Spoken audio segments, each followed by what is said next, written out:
अगर आपने बहुत अच्छे से कर लिए हैं तो 40-50 वाले मार्क्स के रेंज में आप आ जाएंगे। देन आप जियोटेक इंजीनियरिंग जो है उसको आप बहुत अच्छे से कर लीजिए। हाई वेटेज सब्जेक्ट है, आपको 14-15 मार्क्स एक सब्जेक्ट से मिल जाता है। तो मैं इसके लिए आपको वो 5 तंत्र वाले जो मंत्र, अगर आपने उसको बहुत अच्छे से रिवाइज किया है, पढ़ा है।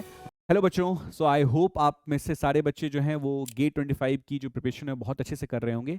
आज मैं उन सारे बच्चों के लिए एक छोटी सी मतलब सजेशन दे रहा हूँ जो बच्चे चाह रहे हैं कि सर मैं बस गेट को क्वालिफाई कर लूँ। कुछ बच्चे इसमें थर्ड ईयर वाले बच्चे हैं खासकर, जो थर्ड ईयर में गेट का अटेम्प्ट देना चाह रहे हैं। वो चाह रहे हैं कि बस मैं गेट को क्वालिफाई कर लूँ, एक डिसेंट मार्क आ जाए तो वो बहुत अच्छी बात होगी। क्या करें सर इसके लिए, किस चीज़ पे हम बहुत ज़्यादा फोकस करें? तो मैं इसके लिए आपको वो 5 तंत्र वाले जो मंत्र हैं मैं आपको दूंगा। 5 topic, I will say not topic, 5 subject है जिन पे आपको फोकस करना है। First subject is nothing but the maths. Maths आप बहुत अच्छे से कर लीजिए। एप्टीट्यूड आप बहुत अच्छे से कर लीजिए। तो मैथ्स एप्टीट्यूड अगर आपका हो गया, देन आप जियोटेक इंजीनियरिंग जो है उसको आप बहुत अच्छे से कर लीजिए। हाई वेटेज सब्जेक्ट है, आपको 14-15 मार्क्स एक सब्जेक्ट से मिल जाता है। देन आप फिर इन्वायरमेंटल इंजीनियरिंग वाला जो पार्ट है आप बहुत अच्छे से कर लीजिए। फर्स्ट आपने मैथ्स कर लिया तो फर्स्ट आपका हो गया, सेकंड एप्टीट्यूड हो गया, थर्ड आपने जियोटेक कर लिया, टेक्निकल सब्जेक्ट है, फोर्थ आपने इन्वायरमेंटल इंजीनियरिंग कर लिया, 10 to 12 मार्क्स आपको वहां से मिल गया। और पांचवा जो है आपका वो transportation engineering, that includes highway, that includes airport and railway. ये 5 अगर आपने कर लिए ना तो आपके 40-50 वाले जो मार्क्स हैं, अगर आपने बहुत अच्छे से कर लिए हैं तो 40-50 वाले मार्क्स के रेंज में आप आ जाएंगे। 40 के रेंज में तो आप आ ही जाएंगे।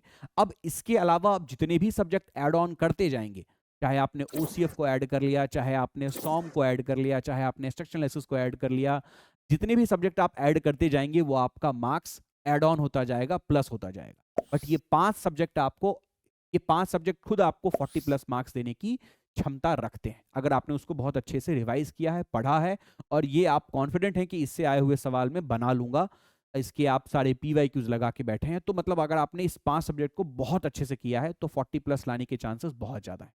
तो वो सारे बच्चे जो सिर्फ गेट का कट ऑफ क्लियर करने के लिए इस बार अटेम्प्ट कर रहे हैं, वो सारे इन 5 सब्जेक्ट्स पे बहुत ज़्यादा फोकस अगर करते हैं तो सिर्फ कट ऑफ ही क्लियर नहीं होगा, आपके मार्क्स कट ऑफ से और ज़्यादा एक डिसेंट मार्क जो हम लोग बोलते हैं कई बार वो भी आपको आ जाएगा। ठीक है, तो ये एक छोटी सजेशन थी आप लोगों को, और मैं ये सजेशन सारे बच्चों के लिए नहीं दे रहा हूँ, सिर्फ उन्हीं सारे बच्चों के लिए दे रहा हूँ जो बच्चों ने पूरी साल मेहनत किया है, जिसको पूरे अच्छे से उन्होंने पढ़ा है। उन लोगों के लिए ये सजेशन काम का नहीं है, वो लोग इस सजेशन से दूरी रहें। वो लोगों को सारे सब्जेक्ट रिवाइज करना है जो महा रिविजन में आप कर रहे हैं या फिर आप महाअभ्यास सेशन के साथ कर रहे हैं, तो उन लोगों को सारे चीजें रिवाइज करना है, उनको मिस नहीं करना है कोई भी।